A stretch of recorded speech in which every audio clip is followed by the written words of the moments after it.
সুপ্রিয় দর্শক শ্রোতা, স্বাগত জানাচ্ছি কারিগরি ভাবনায়। আপনাদের সাথে আছি আমি মোহাম্মদ মিজানুর রহমান। কারিগরি ভাবনায় আমরা কারিগরি সেক্টরের সুযোগ, সীমাবদ্ধতা ও সম্ভাবনার বিষয়ে আলাপ করি। তবে শুধু আলাপ করলেই চলবে না, চাই কার্যকরী পদক্ষেপ।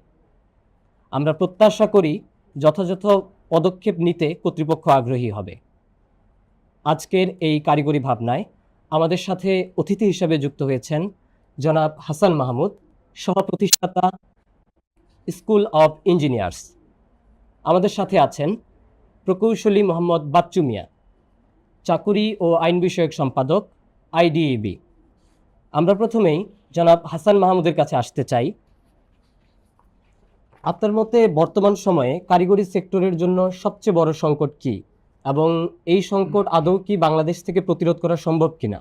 আমি আমার আজকের আলোচনার শুরুতে আমি প্রথমে আপনাকে ধন্যবাদ জানাচ্ছি এবং সেই সাথে কারিগরি ভাবনায় আমাকে আমন্ত্রণ জানানোর জন্য আমি আপনার প্রতি কৃতজ্ঞতা প্রকাশ করছি, এবং যারা আজকের এই আমাদের অনুষ্ঠানটি দেখছেন আপনাদের সবাইকে শুভেচ্ছা জানাচ্ছি এবং সালাম জানাচ্ছি। আসসালামু আলাইকুম রহমতুল্লাহ। আপনার যে প্রশ্নটা আপনি করেছেন সংকট, সো এই সংকটটা আসলে ধরেন আপনি আমি যেভাবে ফিল করছি, রাষ্ট্রের পলিসি মেকাররা যদি ঠিক সেমভাবে ফিল করে তখন এই সংকটটা মোকাবেলা করাটা খুব সহজ। এখন আমি যদি বুঝতেই না পারি যে এটা আমার জন্য সংকট, তখন কিন্তু এটা মোকাবেলার প্রশ্নও আসবে না বা পলিসি মেকিংয়ের প্রশ্নই আসবে না।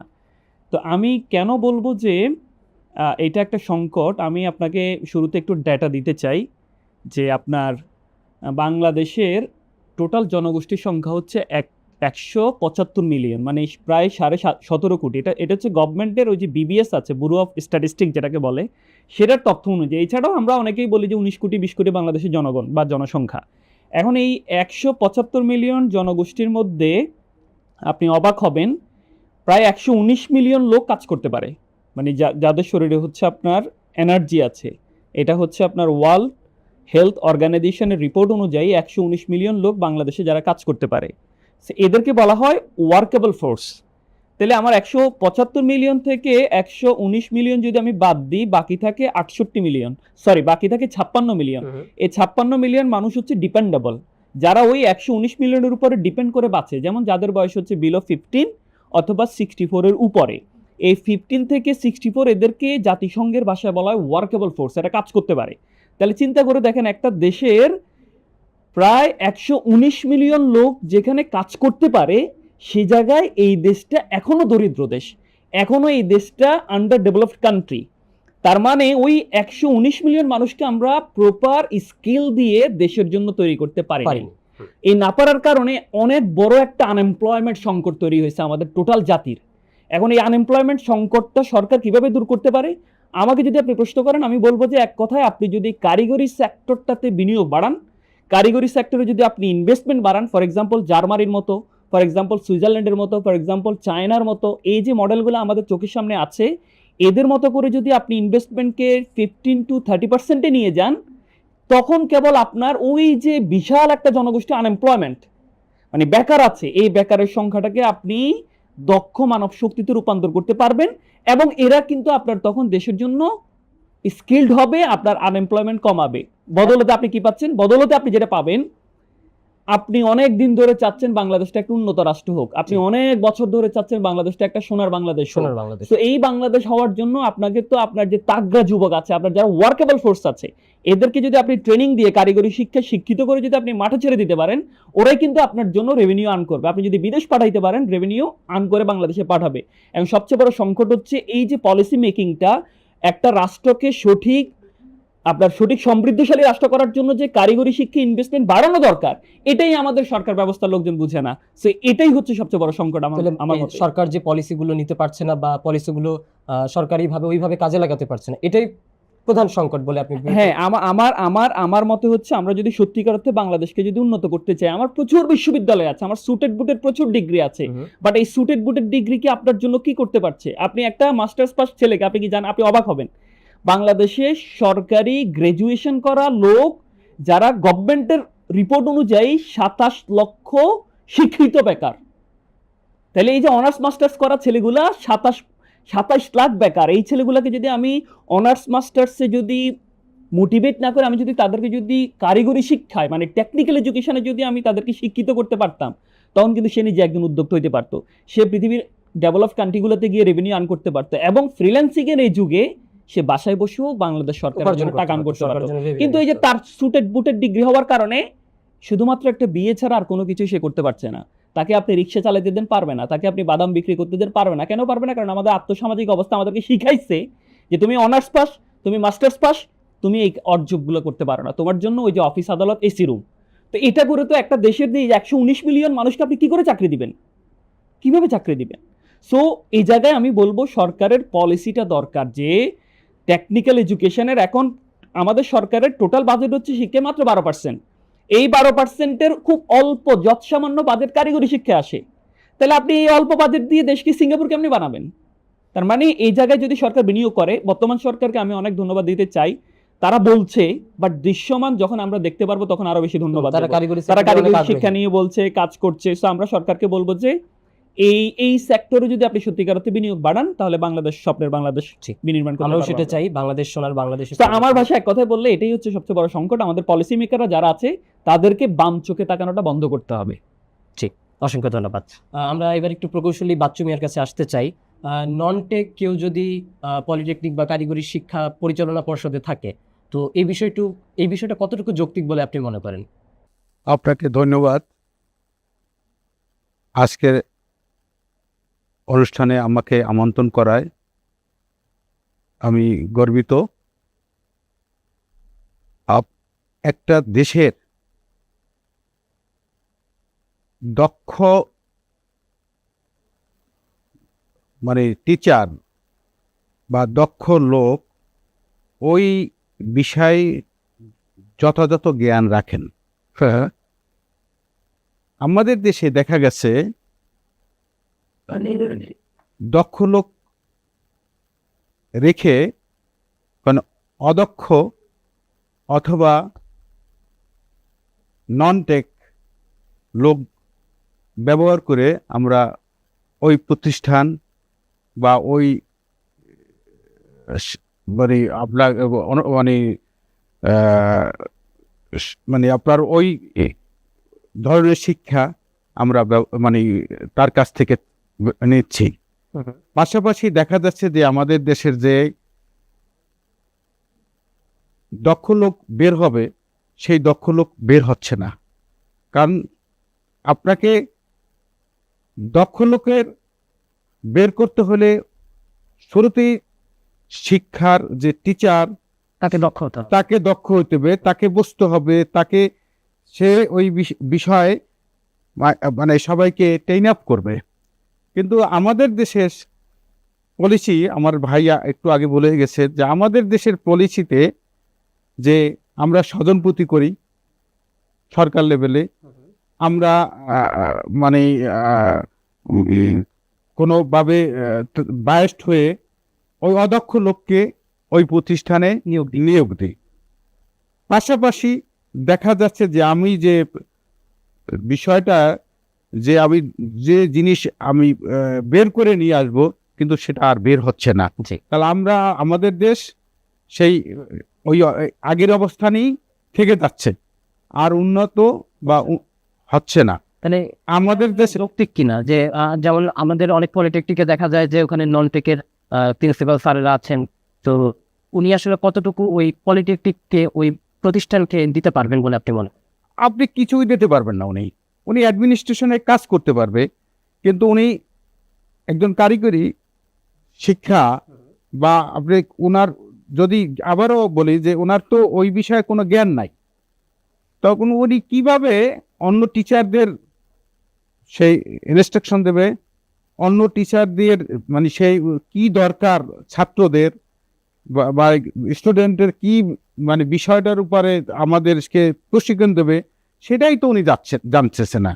যার জন্য আমাদের ছাত্ররা পুঁথিগতভাবে পড়াশোনা করে বের হয়ে আসছে, কিন্তু আসলে কোনো কারিগরিভাবে বা কোনোভাবেই দক্ষ হচ্ছে না। যার জন্য আমাদের অর্থ এই গরিব দেশের ঠিকই শিক্ষা খাতে ব্যয় হয়, কিন্তু ব্যবহার হচ্ছে না। জনাব হাসান মাহমুদ, আপনি একটু আগে যেমনটি বলছিলেন যে বাংলাদেশের পলিসি মেকিংয়ে কিছু ত্রুটি রয়েছে, আপনি শিক্ষিত বেকার নিয়েও বললেন, তো এই শিক্ষিত বেকারের জন্য আসলে দায়ী কারা? আপনি প্রধান কাকে দায়ী করতে চান? না, এখন আপনি যদি আমাকে বলেন, আমি প্রথমে বলছি আমি কোনো ব্যক্তিকে এককভাবে দায়ী করব না। কেন করব না? এটা করা ঠিকও হবে না। বাংলাদেশে এমন হয় যে ব্যক্তিকে আসলে চেয়ারে বসানো হয়, এরপর উনি চেয়ারের ভারটা নিতে পারেন না। ধরেন আমি অনেক বড় বড় কথা বলছি, আমাকে যদি ওই জায়গায় বসাই দেন, দেখবেন যে আমারও প্রচুর ভুল হচ্ছে, ত্রুটি হচ্ছে। আমি বলবো যে আপনার ধরেন একটা দেশের, আমরা ওই যে মুদ্রাস্ফীতি শুনছি, মানে ধরেন আপনার বাজারে যে টাকাটা দরকার তার চেয়ে অনেক বেশি টাকা যখন আপনি প্রিন্ট করবেন, বাজারে ছাড়বেন, ওই টাকার ভ্যালুটা কমে যাবে। তা আপনার একটা দেশের জন্য আপনার কি পরিমাণ গ্রাজুয়েট দরকার, আপনি এটা ক্যালকুলেশনটা করেন। এটার জন্য সরকারের একটা উইংকে দায়িত্ব দেন, ইউজিসি আছে, সরকারের প্রচুর গবেষণাধর্মী প্রতিষ্ঠান আছে, একটা প্রতিষ্ঠানকে দায়িত্ব দেন যে এই বাংলাদেশ রাষ্ট্রের আমাদের রিসোর্সেই এই পরিমাণ বিশ্ববিদ্যালয় প্রতি বছরে এই পরিমাণ গ্রাজুয়েট বের করতে পারবে, এর বেশি না।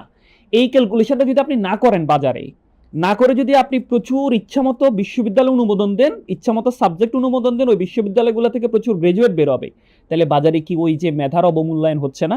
আপনি যখন বাজারে দরকার 10টা ডিগ্রি ইঞ্জিনিয়ার বা 10টা গ্রাজুয়েট ইঞ্জিনিয়ার, আপনি সেখানে বের করছেন 10,000।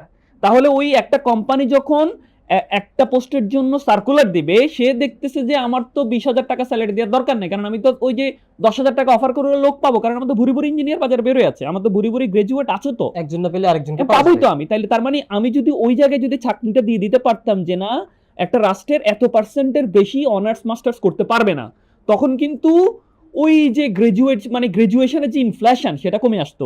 অন্যদিকে যেটা হইতো, তাদেরকে যদি আমি অন্যভাবে মোটিভেট করতাম যে না, তুমি কারিগরি শিক্ষায় শিক্ষিত হও, তুমি টিবেট নাও, তুমি ট্রেড কোর্স নাও, তুমি স্কিলড হও যে কোনো একটা জবে, তখন ওই দেখেন আপনার এখন প্রায় 55 মিলিয়ন কারেন্ট স্টুডেন্ট বাংলাদেশে পড়াশোনা করে, 55 মিলিয়ন। এই স্টুডেন্টগুলোর মধ্যে আমি অনার্স মাস্টার্স বাদ দিয়ে আমি যদি ওই যে স্টুডেন্টটা ধরেন আপনার বাবা মার টাকার কোনো সমস্যা নাই, বের হয়ে হচ্ছে কোনো একটা সাবজেক্টে বিবিএতে ভর্তি হয়ে যাচ্ছে, মাস্টার্স করবে, এই করবে, সেই করবে, বা এমবিএ করবে, এগুলোকে আমরা যদি সরকার থেকে যদি আমরা একটা পলিসি করতে পারতাম যে এত পার্সেন্টের বেশি আমার অনার্স মাস্টার্স করা যাবে না, আমি যদি ওই যে সাবজেক্টগুলো যদি মিনিমাইজ করে দিতাম পারতাম বিশ্ববিদ্যালয়গুলোকে, পাশাপাশি এই স্টুডেন্টগুলোর জন্য যদি আমি টেকনিক্যাল এডুকেশন ইনভেস্টমেন্ট করতে পারতাম, ওদেরকে যদি আমি টেকনিক্যালি সাউন্ড করতে পারতাম, তাহলে কিন্তু দেখেন আপনার বাজারে গ্রাজুয়েশন ইনফ্লেশন কমে যেত।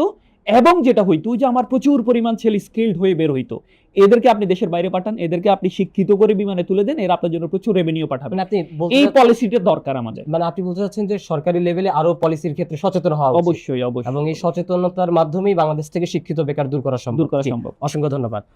প্রকৌশলী বাচ্চু মিয়া, বর্তমান সময়ে কারিগরি শিক্ষিতদের বা কারিগরি শিক্ষায় যারা শিক্ষিত হচ্ছে তাদের কর্মসংস্থানের ব্যাপারে আপনার মন্তব্য কি? তারা জনাব হাসান মাহমুদ যেরকম বললেন যে অনেকেই কর্মসংস্থান পাচ্ছে না, তো এই সামগ্রিক বিষয়ে আপনার মন্তব্য কি? আপনি ভালো কথা বলছেন। বর্তমানে যারা কারিগরি শিক্ষায় শিক্ষিত হচ্ছেন তারা তো আধুনিকতার কোনো শিক্ষা পাচ্ছেন বর্তমান যুগের তুলনায়। বর্তমান যে আচ্ছা, আধুনিক যুগ, এখন আবার আমি যখন পড়াশোনা করেছি সেই ল্যাব এখনো আছে, সেই যন্ত্রপাতি এখনো আছে, সেই আপনাকে যে মানে আপনাকে যেভাবে ট্রেন আপ করছে আমাদেরকে সেটা আছে। এখন তো আপনাকে বর্তমানে পৃথিবীর অলওয়েজ আপনাকে আধুনিকতা আসতে হবে। আপনি যদি আধুনিকতায় আপনি দক্ষ হন তাহলে আপনার চাকরি কোনো অভাব থাকবে না। এখানে আমাদের যারা বর্তমানে আমাদের যারা টেকনিক্যাল বা এই পড়াশোনা করতেছে তাদেরকে আমি মনে করি যে প্রথমত শিক্ষকদেরকে, বাংলাদেশের উদ্যোগে শিক্ষকদেরকে দক্ষ করতে হবে। সেখানে বাইরে বিদেশে গিয়েও হোক, যে দেশে হোক, এবং ওই আধুনিকতার যন্ত্র, ওই আধুনিকতার মেশিন সম্বন্ধে তার আমাদের ল্যাবে আনতে হবে, ওই তার ধারণা থাকতে হবে। পাশাপাশি তাকে যদি আমার একটু আগে আমার ভাই বলছে যে তাকে আপনি প্লেনে উঠাই দেন, প্লেনে উঠাই দিলেই কথা না, সে দক্ষ হয়ে যেখানেই যাক তখন আমার বিদেশ থেকে রেভিডেন্স আসবে, আমার দেশের মানে উন্নত হবে, আর্থিক দিকে স্বয়ংসম্পূর্ণ হবে। এখানে আমাদের আরেকটা কথা আছে যে আমাদের যে টিচার, আমরা যখন তাদেরকে দক্ষ করি, বাইরের ট্রেনিংয়ে পাঠাই, তখন সে দেখা যাচ্ছে যে এখানে বেতন পাইতেছে 60,000 টাকা কি 70,000 টাকা, সে ওখানে তার ওই দেশ তার জন টেইন আপ হয়ে যায়, ওই দেশ তাকে ওই কান্ট্রি আপনাকে 7 লাখ টাকা আপনাকে অফার করে এবং তার ফ্যামিলি সহ অফার করে যে না, আপনি বলতে চাচ্ছেন যে বাংলাদেশের এই আমরা যে প্রশ্নটি করেছিলাম সেই প্রশ্নের তুলনায় মানে দক্ষ হতে হবে সবাই। না, আমি পাশাপাশি আর একটু কথা বলছি আপনাকে। যখন সে টেইন আপ হলো আমাদের দেশের টাকা থেকে, বাংলাদেশের টাকা থেকে, তখন ওই দেশে আর আসে না। সে যে আবার আমাদেরকে ছাত্রদের শিক্ষা দেবে, সেই শিক্ষাটা কিন্তু সে দিচ্ছে না। তার মেধাটা দেশে কাজে লাগলো না। মেধাটা কাজে না, সে কিন্তু আমাদের দেশে তাদেরকে যদি টেইন আপ করা হয় তাহলে তার কাছ থেকে বন্ডসই নিতে হবে, তার কাছ থেকে মানে কনফার্মেশন নিতে হবে, তার কাছ থেকে বাই বন্ড মানে আপনাকে চেক বা এই ধরনের, সে যে আমার এই টাকার ব্যয় করছে সেই টাকা সে মানে দিয়ে তাকে যদি ওইখানে চাকরি করতে হবে করবে। কিন্তু আমাদের যে উনি থেকে গেছে কিন্তু আমাদের আর এটার ফিডব্যাক নাই, আমরা আর কোনো মানে তার খোঁজ নিচ্ছি না। না, এটা আসলে দেশের জন্য তাদের উচিত কাজ করা। জি, অসংখ্য ধন্যবাদ আপনাকে। জনাব হাসান মাহমুদ, আমি যখন প্রথম পলিটেকনিকে ভর্তি হই তখন আমাকে আমার পলিটেকনিকেরই একজন সিনিয়র উনি আমাকে বলেছিলেন যে আসলে পলিটেকনিকে ভর্তি হয়ে লাভ নাই, তুমি অন্য কোনো কলেজে গিয়ে ভর্তি হও। তো এক্ষেত্রে আমি তাকে জিজ্ঞেস করলাম যে কেন ভাই, আমি যদি ভর্তি হই অসুবিধাটা কি? সে বললো যে দেখো আমি পড়াশোনা করে শেষ করছি, আমি নিজেই চাকরি পাই না, 1 বছর 1.5 বছর ধরে ঘুরতেছি। তো এই যে তার পলিটেকনিক থেকে সে পাশ করলো, তার তো ভালো উদ্যোক্তা হওয়ার উচিত ছিল বা সে দক্ষ প্রকৌশলী হওয়া উচিত ছিল, কিন্তু সে কোনোটাই হতে পারেনি, সে ভবঘুরে হয়ে গেছে।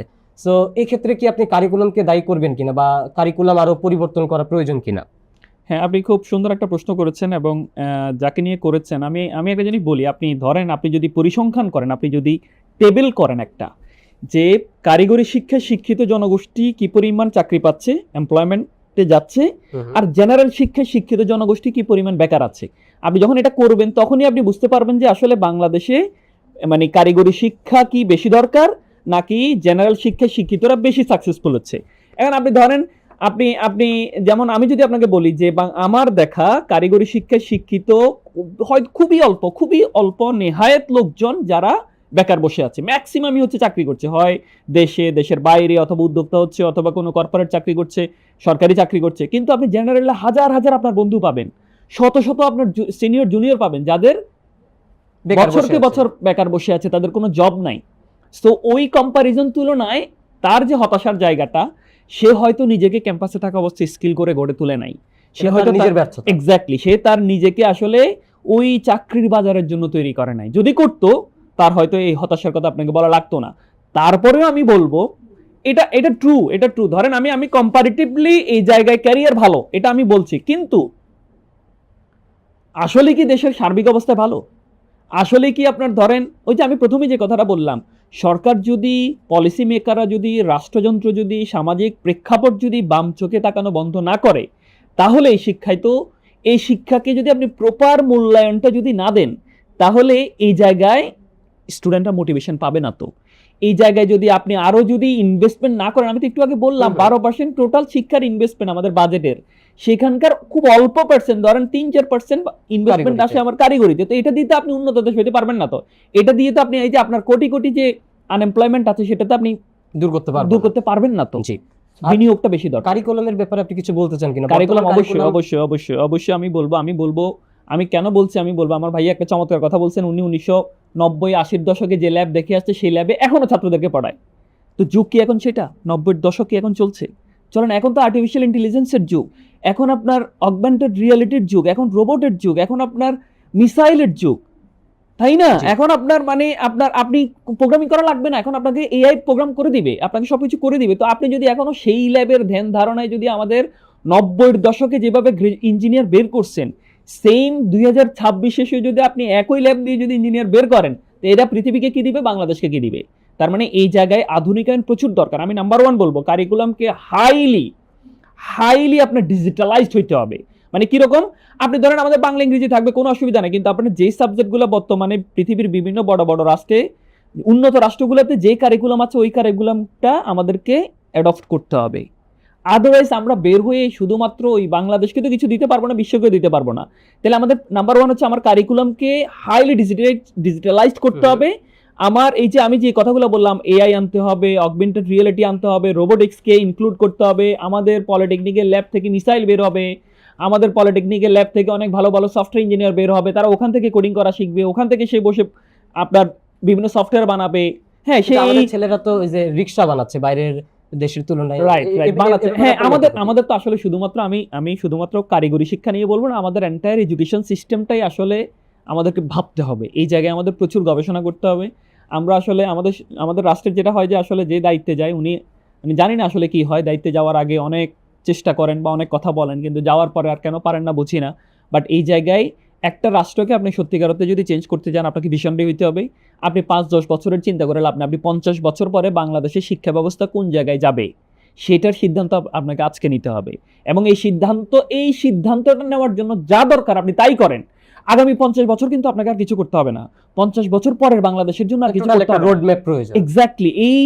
এই পলিসিটা যদি আমরা আজকের দিনে করতে না পারি, তাহলে ওই যে 90-এর দশকের ল্যাব, এখন বলছি না, আগামী 50 সালে আমরা 2020 সালের ল্যাবে বসে আমরা 50 সালে ক্লাস করব। জি, অসংখ্য ধন্যবাদ।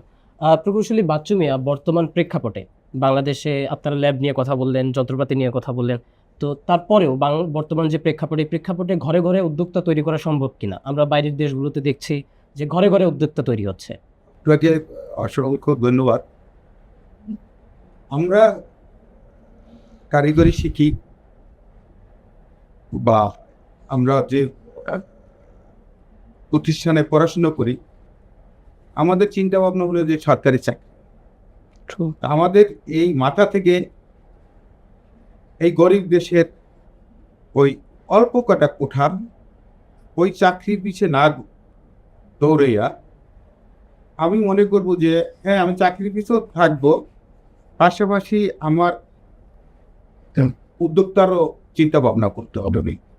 এবং উদ্যোক্তা হলে আমি একসময় দেখা যাচ্ছে যে আমি একটা প্রতিষ্ঠান গড়ে তুলবো, আমি আরো কিছু বেকার সেখানে চাকরি দিতে পারবো, দেব, পাশাপাশি দেশ বেকারত্ব দূর হবে এবং আমার দেশের অর্থনৈতিকভাবে আমি আরো স্বচ্ছ হবে, ইনকাম ট্যাক্স দিব, সেদিন সব মানে স্বয়ংসম্পন্ন হবে। এতে করে আমাদের দেশে যখনই আমি এই ধরনের উদ্যোক্তা হইয়া ভালো কিছু প্রতিষ্ঠান বা ছোট কলকারখানা গড়ে তুলব, তখন আমার দেখা দেখি আরেকজনে করবে, আমার দেখা দেখি আরেকজনে করবে। এজন্য সরকারের উচিত যে এই যে কারিগরি সেক্টরে বা ছোট্ট উদ্যোক্তা বা ছোট্ট কলকারখানাকে যথেষ্ট পরিমাণে মানে আপনার আমি বলবো যে নিরাপত্তা, স্বল্প সুদে ঋণ অথবা ঋণ মুক্ত মানে বিনা সুদে ঋণ হতে পারে, আর্থিক সহযোগিতা করা, মানে ঘরে ঘরে উদ্যোক্তা তৈরি করতে সরকারকে আপনাকে এই উদ্যোক্তা তৈরি করার জন্য যে সরকারের আপনার যে আছে যে প্রতিষ্ঠানগুলো তারা যে ট্রেন আপ করতেছে তারা আসলে সাকসেসফুল হচ্ছে না। আমাকে ওই ট্রেন আপের মধ্যে বা ওই ট্রেনিংয়ের মধ্যে আমি যতবারই চেষ্টা করব ততবারই আমাকে আরও উৎসাহ বা আরও মানে সঠিক দিক বা আমাকে যে এইটা করলে এই প্রতিষ্ঠান খুললে আপনি এই লাভবান হবেন এবং এই যে আপনি কাঁচামালের এই ব্যবস্থাটা আমাদের আছে যে আপনি এখানে বিক্রি করবেন চায়নার মতো। চায়নায় কি করছে, আপনার 3 রুমের একটা বাসা আছে, 1 রুমে আপনার ছোট একটা ফ্যাক্টরি চলতেছে। ওই আপনি যে ছোট যন্ত্র তৈরি করলেন, যে জিনিসটা আপনি তৈরি করলেন সেটা বিক্রি করার একটা জায়গা আছে বড় ফ্যাক্টরিতে। তারপর বড় ফ্যাক্টরি কি করলো, কারণ সেই ওই মানে ওই একটা ওইভাবে করে মানসম্পন্ন তার টেস্টে যেটা অ্যালাউ, সেই ওই মানসম্পন্ন ওই যন্ত্র দিয়ে বড় কিছু একটা টিভি তৈরি করলো, ফ্রিজ তৈরি করলো, আদার্স অনেক আধুনিকতা, মানে বাইরের দেশগুলো অনুসরণ করে এইভাবে সরকারকে উদ্যোগ নিতে হবে। দেখা যাচ্ছে যে আমাদের কোনো দেশে আর মানে থাকবে না, আপনাকে বেকার থাকবেই না। পাশাপাশি আমাদের দেশে ভাই যে একটু আগে কথা বলছে যে 50 বছরে যদি আমাদের এইগুলো একটা প্ল্যান নিয়ে আসে, আমরা এক সময় পৃথিবীর বাজারে আমাদের যে জনসংখ্যা আছে এইটাই আমাদের বড় সম্পদ। এই জনসংখ্যা দিয়ে আমরা পৃথিবীতে মাথা উঁচু করে দাঁড়াবার মতো বা পরিচয় দেওয়ার মতো আমাদের একটা দেশ হবে, জি এইটাই আমি জি, অসংখ্য ধন্যবাদ। জনাব হাসান মাহমুদ, আমি আপনার কাছে আরেকটি বিষয় জানতে চাই, সেটি হলো আমি আপনাকে একটা বিষয় বলি। আমার একজন বন্ধু পলিটেকনিকে আমরা একসাথেই পড়ি, সে বলতে গেলে দুবেলা ভাত খাইতে পারে না। আমি অনেক সময় দেখেছি সে দিনে একবার ভাত খায়, অনেক সময় খাবারই খায় না দিনে। কিন্তু এবং সে যে পড়াশোনা করবে তার বই কেনার পর্যন্ত টাকা নেই, তার পরিবার তাকে বই কেনার টাকাটা দিতে পারে না। কিন্তু পরীক্ষার রেজাল্টে দেখা গেল সে পরপর দুবার তার ডিপার্টমেন্টে ফার্স্ট, এবং সে কিছুদিন আগে আমাকে বলছিল যে দোস্ত আমি পড়াশোনা ছেড়ে দিব। তো আমি জিজ্ঞেস করলাম যে কেন? বললো যে আমার তো আর্থিক এই অবস্থা। তো এই সব শিক্ষার্থীদের জন্য সে যদি পড়াশোনা করতে পারতো সে অবশ্যই দক্ষ প্রকৌশলী হতো এবং দেশ জাতির উন্নয়নে সে কাজ করত। এখন সে যদি পড়াশোনা ছেড়ে দেয় তো এটা আমাদের জন্য একটা ক্ষতি বলবো আমি। তো এই সব শিক্ষার্থী যেন পড়াশোনা চালিয়ে যেতে পারে, এ ব্যাপারে স্কুল অফ ইঞ্জিনিয়ার্স বা আপনি কোনো পরিকল্পনা হাতে নিতে পারেন কিনা? জি ধন্যবাদ আপনাকে। আপনি যে গল্পটা বললেন এটা আসলে বাংলাদেশের প্রত্যেকটা ক্যাম্পাসের, প্রত্যেকটা বিশ্ববিদ্যালয়ের, মানে আমি প্রতিটা শিক্ষা প্রতিষ্ঠানে এ ধরনের অসংখ্য আপনার মেধাবীর গল্প আছে, যাদেরকে একটু সাপোর্ট দিতে পারলে, যাদেরকে একটু নার্সিং করতে পারলে, যাদের পাশে একটু দাঁড়াইতে পারলে তারা বিশ্ব জয় করতে পারবে। সো এই এই এই এই এই মেধাবী স্টুডেন্টগুলোকে আমাদের আসলে পাশে দাঁড়াইতে হবে। সো এখন ধরেন আপনি যদি আমাকে বলেন যে আমি কি করব, বা স্কুল অফ ইঞ্জিনিয়ার্স অথবা আইডিবি অথবা হচ্ছে আরও এরকম ধরেন অনেক ভলান্টারি অর্গানাইজেশন বা হচ্ছে এনজিও যে প্রতিষ্ঠানগুলো আছে তারা আসলে কি করতে পারে, তারা অনেক কিছুই করতে পারে, কিন্তু সাস্টেইনেবল যদি কোনো কিছু করতে হয় তাহলে এটা সরকারকে করতে হবে। যেমন আমি আপনাকে বলি, আপনি আপনার ক্লাসের একজনের কথা বললেন, কিন্তু আপনি যদি পুরো বাংলাদেশে খুঁজে দেখেন এরকম অনেক স্টুডেন্ট আছে। সো সরকার কি এরকম যারা যারা হচ্ছে আসলে অদম্য মেধাবী তাদের জন্য সরকারকে একটা বৃত্তি চালু করতে পারে না? তাদের জন্য কি একটা ক্যাম্পাসে একটা প্রতি বছর সরকার বাজেটের একটা এই কত টাকা লাগে একটা ছেলেকে পড়ানোর জন্য, বা একটা একটা মেধাবী এই যে স্টুডেন্টগুলো আছে যারা সরকারি বিশ্ববিদ্যালয় বা সরকারি কলেজে সরকারি পলিটেকনিকে পড়ে, এখানে তো খুব নামমাত্র টাকা আমরা পড়াশোনা করি, খুব অল্প টাকা কিন্তু সরকারকে দিয়ে আমরা পড়ি, সরকার আমাদের পিছনে প্রচুর ইনভেস্ট করে। তাহলে কি আমরা একটা প্রজেক্ট নিতে পারি না যে এরকম অদম্য মেধাবী যারা আছে, যারা ফাইন্যান্সিয়ালি খুব সলভেন্ট না, তাদের পাশে যদি সরকার দাঁড়াতে চায়, একটা ছোট্ট বৃত্তি প্রকল্প যদি চালু করা যায়, তাহলে তো খুব সহজে ওই স্টুডেন্টগুলার আর এই যে আপনি যে আক্ষেপের গল্পটা বলছেন সেটা বলা লাগে না। এটা নাম্বার ওয়ান, সরকারের প্রতি আমার রিকোয়েস্ট। নাম্বার টু, আমি কি করতে পারি? হ্যাঁ, আমরা অনেক কিছু করতে পারি। আমরা হচ্ছে এরকম ক্রাউড ফান্ডিং করতে পারি। আমরা হচ্ছে তাদের জন্য আমাদের হয়তো যারা হচ্ছে বিগ হার্টের আছে তাদেরকে একটু বলতে পারি যে তার পাশে দাঁড়ান, তার দায়িত্বটা নেন। এরকম বাংলাদেশে অনেক মানুষ আছে, অনেক সিনিয়র আছে যারা হচ্ছে এরকম স্টুডেন্টদের পাশে দাঁড়ায়। আমরাও বিশ্ববিদ্যালয়ে থাকা অবস্থায় আমাদেরকে অনেকে সাপোর্ট করেছে, আবার আমরা আমাদের জুনিয়রদের পাশে দাঁড়ানোর জন্য চেষ্টা করি। সো আমরা আমাদের মতো চেষ্টা করবো ইনশাল্লাহ সবসময়। কিন্তু আমি চাইবো যে এটার একটা সাস্টেনেবল মডেল হোক, সরকার অথবা ক্যাম্পাসগুলো একটা বৃত্তি প্রকল্প চালু করুক, যে স্টুডেন্টরা একটা নির্দিষ্ট রেজাল্টের উপরে পাবে তার যাবতীয় খরচ সরকার দিবে, তার যাবতীয় খরচ ওই বৃত্তি প্রকল্প থেকে চালু করা হবে, ব্যয় করা হবে। তাহলে হচ্ছে এই অদম্য মেধাবীগুলোকে আমরা হারাবো না। কিন্তু সমস্যাটা হচ্ছে কোথায়? সমস্যাটা হচ্ছে আমাদের গতকালকে আমাদের একজন মাননীয় মন্ত্রী বললেন, যেই ব্যক্তিটা কার্ড পাওয়ার কথা সেই ব্যক্তিটা কার্ড পাচ্ছে না। অনিয়ম দুর্নীতি, এটা হলো তার মানে হ্যাঁ, উনি উনি উনি উনি সরকারের একজন গুরুত্বপূর্ণ ব্যক্তি, উনি নিজেই বলছেন যে ব্যক্তিকে আমি কার্ডটা দেওয়া দরকার সেই ব্যক্তি কার্ডটা পাচ্ছে না। তো এরকম প্রকল্প চালু হইলেও যে ব্যক্তিকে দেওয়া দরকার তাকে যদি আমি না দিই, আলটিমেট এ ধরনের সরকারের উদ্যোগগুলো বৃথা যাবে। সো এই জায়গায় মোরালিটি, এথিক্স, আপনার একদম রাইট পিপল, এই বিষয়গুলো খুব দরকার আমাদের, যেগুলো আমাদের অনেক গ্যাপ আছে। সো আমার রিকোয়েস্ট, সরকার বা পলিটেকনিক অথবা কারিগরি শিক্ষা বোর্ড ছোট্ট একটা বৃত্তি প্রকল্প চালু করতে পারে যাদের রেজাল্ট 3.75 এর উপরে থাকবে, এবং সে যদি সত্যিকার অর্থে ফিনান্সিয়ালি সলভেন্ট না হয় ওই রাষ্ট্র তার খরচটা বহন করবে। এটা করা উচিত, এটা পৃথিবীর অনেক দেশেই করে। ঠিক, আপনাকে অসংখ্য ধন্যবাদ। আমরা প্রকৌশলী বাচ্চুমি আপনার কাছে আরেকটা বিষয় জানতে চাই। একজন এসএসসি পাস করেছে, সবে মেট্রিক পরীক্ষা দিয়েছে, সে হয়তো এখন ইউনিভার্সিটিতে বা পলিটেকনিকে ভর্তি হবে কারিগরি সেক্টরে। তো আপনি কি তাকে ডিপ্লোমাতে ভর্তি হতে আশ্বস্ত করতে পারবেন? তাকে কি আপনি বলতে পারবেন যে তুমি ডিপ্লোমাতে ভর্তি হও, এখানে তোমার ভালো অপরচুনিটি আছে, ভালো সুযোগ আছে? আপনি কি তাকে আশ্বস্ত করতে পারবেন কিনা? আপনাকে অনেক ধন্যবাদ। আমি তাকে ডিপ্লোমায় ভর্তি বলবো না।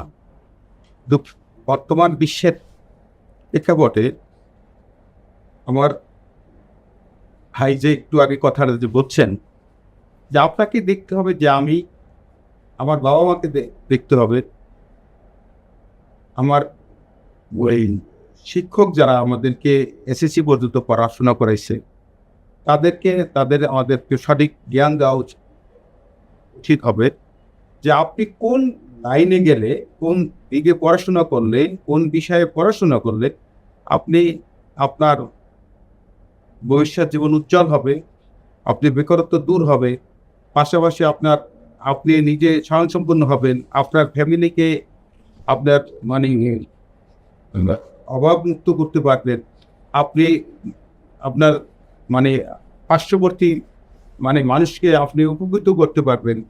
আপনি যদি মানে চাকরি নাও পান, উদ্যোক্তা হয়েও আপনি সামনের দিকে অগ্রসর হইতে পারবেন, দেশেরও আপনি সহযোগিতা করতে পারবেন। আমি মনে করব তাকে টেকনিক্যাল পড়াশোনা করা ভালো, এবং সে যদি চায় যে আমার পলিটেকনিক পড়বো, আমি উচ্চশিক্ষিত করবো, মানে পুরোপুরি তাকে আশ্বস্ত করার সুযোগ নেই আসলে।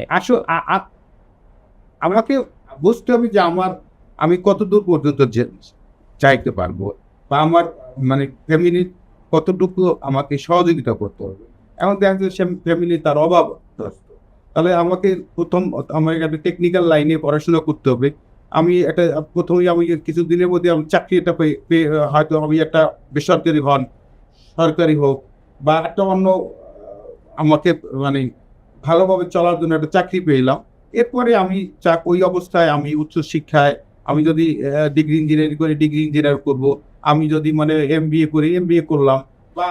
আপনি বলতে চাচ্ছেন যে তাকে পুরোপুরি আশ্বস্ত করা না গেলেও তাকে বলা যায় যে তুমি এখানে পড়লে তোমার জন্য ভালো কিছু সুযোগ আছে, বা পড়লে ভালো কিছু বলতে তোমার বেকারত্বটা মানে অল্প দিনেই তুমি দূর হবে, বা তোমার ভবিষ্যৎ মানে ভালো হইতে পারে। জি, অসংখ্য ধন্যবাদ আপনাকে। আমরা আমাদের অনুষ্ঠানের একেবারে শেষ পর্যায়ে চলে এসেছি। আমরা জানি যে আপনি মাল্টিটাস্কার, আপনি অনেক কাজকর্ম করেন। তো একজন শিক্ষার্থী যদি আপনাকে অনুসরণ করে বা আপনার মতো মাল্টিটাস্কার হতে চায়, আপনি তাকে কি পরামর্শ দেবেন? খুবই সংক্ষেপে আমরা একটু জানতে চাই। ওকে, আমি প্রথমত পরামর্শ দেব যে আসলে মানে আমি ব্যক্তিগতভাবে আমিও কিন্তু আমাকে যারা দেখছেন, আপনারা দর্শক যারা দেখছেন বা আমার প্রিয় স্টুডেন্ট যারা দেখছেন, আমিও কিন্তু ওই যে চেয়ারে বসলে একরকম বা পর্দার সামনে বসলে একরকম, পর্দার পেছনে কিন্তু আমিও কিন্তু আপনাদের মতোই। সো আমিও কিন্তু আপনাদের মতো খেলাধুলা করি, ভ্রমণ করি, আপনার সব কিছুই করি। মানে আপনি যা করেন আপনার লাইফে সব কিছু আমি করি। এরপরে আমি একটা জিনিস মেনটেন করার চেষ্টা করি যে আমার টাইমটা প্রপার ইউটিলাইজ করা। মানে একজন মানুষ যদি 24 ঘন্টাকে একদম ক্যালকুলেটারে ফেলে যদি আমার জীবনটা কেমনে চলবে, কয় ঘন্টা কোথায় যাবে, এটা যদি ফেলা যায়, আপনার পক্ষে প্রচুর কাজ করা সম্ভব। আমি আপনাকে বলি, ধরেন আপনি কয় ঘন্টা ঘুমান? ডাক্তার বলছে 6 ঘন্টা ঘুমাইতে, 6 থেকে 8 ঘন্টা, রাইট? সো আপনি যদি কলেজে পড়েন, আপনি যদি বিশ্ববিদ্যালয়ে পড়েন, আপনি সেখানে থাকেন কয় ঘন্টা? 6 ঘন্টা থাকেন, সর্বোচ্চ 6-7 ঘন্টা থাকেন। তাহলে 12 ঘন্টা হইলে 13 ঘন্টা হইলে আপনি খাওয়া দাওয়া করেন, নামাজ কালাম পড়েন, বা যে ধর্মের আছেন, আপনার যে প্রার্থনার জায়গাগুলো আছে বা নামাজের জায়গাগুলো আছে, সেটা আপনি কয় ঘন্টা করেন? সর্বোচ্চ 2 ঘন্টা করেন। তাহলে দেখেন 2 ঘন্টা খাওয়া দাওয়া করেন 3 বেলা, অথবা 1 ঘন্টা খাওয়া দাওয়া করেন, 2 ঘন্টা আপনি আপনার ধর্মীয় রিলিজিয়াস ফিলিংসগুলো মানেন। তাহলে আপনার কয় ঘন্টা হচ্ছে? 15 ঘন্টা হচ্ছে। বাকি ঘন্টা আপনি কি করেন? 16 ঘন্টা কি করেন? বা 17 ঘন্টা হইলে ধরলাম আমি, বাকি ঘন্টা আপনি কি করেন? নিশ্চয়ই আপনি ফেসবুক চালান, অথবা হচ্ছে টিকটক চালান, অথবা হচ্ছে আপনি গেমস খেলেন, অথবা হচ্ছে আপনি মানে আড্ডা দেন, অথবা হচ্ছে আপনি এমন জায়গায় এই সময়টা ব্যয় করেন যেটা প্রোডাক্টিভ না, যেটা আপনাকে কোনো ভ্যালু ক্রিয়েট করে না আপনার সাথে। সো আপনি যখনই সময়ের গুরুত্বটা বুঝবেন, এবং যখনই আপনি মনে করবেন যে আমার তো 24 ঘন্টা, এর বাইরে তো আমার সময় নাই, সেই 24 ঘন্টাকে আমি প্রপার ইউটিলাইজ যদি করতে পারি, তাহলে আপনি প্রচুর মাল্টিটাস্কিং করতে পারবেন। আমি আজকে এখানে আসছি, একটু পরে আমি আরেকটা প্রোগ্রামে যাব, তারপর আমি চাইলে আরো কয়েকটা প্রোগ্রাম করতে পারবো। So time management is very important. জি, এটা যদি আমরা করতে পারি, তাহলে আমাদের জীবনে প্রচুর ভালো কিছু করা সম্ভব। জি, আপনাকে অসংখ্য ধন্যবাদ। আমরা একেবারে শেষ প্রশ্ন আপনার কাছে জানতে চাই, যে খুবই সংক্ষেপে জানতে চাই যে কারিগরি সেক্টরের উন্নয়নের ব্যাপারে আপনার নিজস্ব কোনো পরিকল্পনা রয়েছে কিনা? আপনার প্রশ্নটা খুবই ভালো। আপনি কারিগরি মানে আপনার শিক্ষা দেবেন, আপনি সেক্টরকে আপনি উন্নত করবেন না, আধুনিক করবেন না, তাহলে তো আপনি আপনার সঠিক মানে ফল আপনি পাবো না। আমি শুরুতেই বলছি, আপনাকে কি করতে হবে, যে কারিগরি যারা শিক্ষক আছে বা ওয়ার্কশপে যারা আমাদের যে প্র্যাকটিক্যাল ট্রেনিংটা দিচ্ছেন, তাদেরকে অনেক দক্ষ হতে হবে। এবং আধুনিকভাবে তাদেরকে দক্ষ হতে হয়। আপনি দেখেন পাশাপাশি যে আপনার বেসরকারি পলিটেকনিক এবং তা আমরা একেবারে খুবই সংক্ষেপে জানতে চাই আপনার কাছ থেকে, একেবারে আমরা অনুষ্ঠানের শেষ পর্যায়ে চলে এসেছি, যদি একটু সংক্ষেপে বলতেন। হ্যাঁ, আপনাকে এই এই সেক্টরকে যদি উন্নতি করতে হয়, তা আধুনিকতা আনতে হবে, দক্ষ টিচার দিতে হবে, এবং আপনাকে সরকারকে আরও এই বিষয় আমার ভাই একটু আগে বলেছেন, সরকারকে আপনাকে আরও এর উপরে যথেষ্ট ক্যাম্পিং করতে হবে, বাজেট বাড়াতে হবে, এবং মানে আপনি বিশেষ করে বলি যে ওই যে দেখছেন যে ইলেকট্রিক্যালের ফেরিয়ালা কইয়া বিদ্যুৎ লাগবে, এই ধরনের আপনার কি গ্রামে, তারপর মানে আপনার ইউনিয়নে, থানায়, হ্যাঁ, জেলায় আপনাকে ক্যাম্পিং করতে হবে সরকার থেকে, যে আপনার এই কারিগরি শিক্ষা শিখেন, কারিগরি বিষয়ে আগান, কারিগরি দেখেন, কারিগরি এভাবে আপনাকে সরকারকে মানে আগাই আসতে হবে। এবং এই যে একটু আগে যে ভাই বলছেন যে আপনি দেখেন পাকিস্তান আমলে এই যে পলিটেকনিক হয়েছিল, প্রত্যেকেরই কিন্তু আপনার স্টাইপেন্ড দিচ্ছে, আপনাকে যে একটা বৃত্তি দেওয়ার ব্যবস্থা ছিল। এখন সেই দেখা যাচ্ছে যে সেইগুলো বিলুপ্তি হয়ে গেছে, নাই। আপনাকে এই সরকার যদি আরো বাজার করে, আপনি এই কারিগরি শিক্ষায় যদি আরো বৃত্তি দেয়, আরো যদি আপনাকে আর্থিক দিক দিয়ে সহযোগিতা করে, মানে আপনি বলতে চাচ্ছেন যে কারিগরি সেক্টরের উন্নয়নের জন্য সরকারকে আরো উদ্যোগী হতে হবে। জি, অসংখ্য অনেক মানে সরকারের সুদৃষ্টি দিতে হবে, যদি আগামীতে দেশ পৃথিবীর সাথে মানে তাল মিলিয়ে চলতে হয়, আর আর্থিক দিক দিয়ে স্বয়ংসম্পন্ন হতে হয়, কারিগরির বিকল্প কিছু নাই। জি, অসংখ্য ধন্যবাদ। সুপ্রিয় দর্শক শ্রোতা, এতক্ষণ আমাদের সাথে থাকার জন্য আপনাদের ধন্যবাদ জানাচ্ছি। আমরা এতক্ষণ আলাপ করলাম আমাদের দর্শক নন্দিত অতিথিদের সাথে কারিগরি সেক্টরের সুযোগ, সীমাবদ্ধতা ও সম্ভাবনা নিয়ে। পূর্বের মতো আবারও বলতে চাই, শুধু আলোচনা করলেই হবে না, চাই কার্যকরী পদক্ষেপ। সুপ্রিয় দর্শক শ্রোতা, আজ এখানেই বিদায় নিচ্ছি। ইনশাআল্লাহ আবার দেখা হবে। আল্লাহ হাফেজ।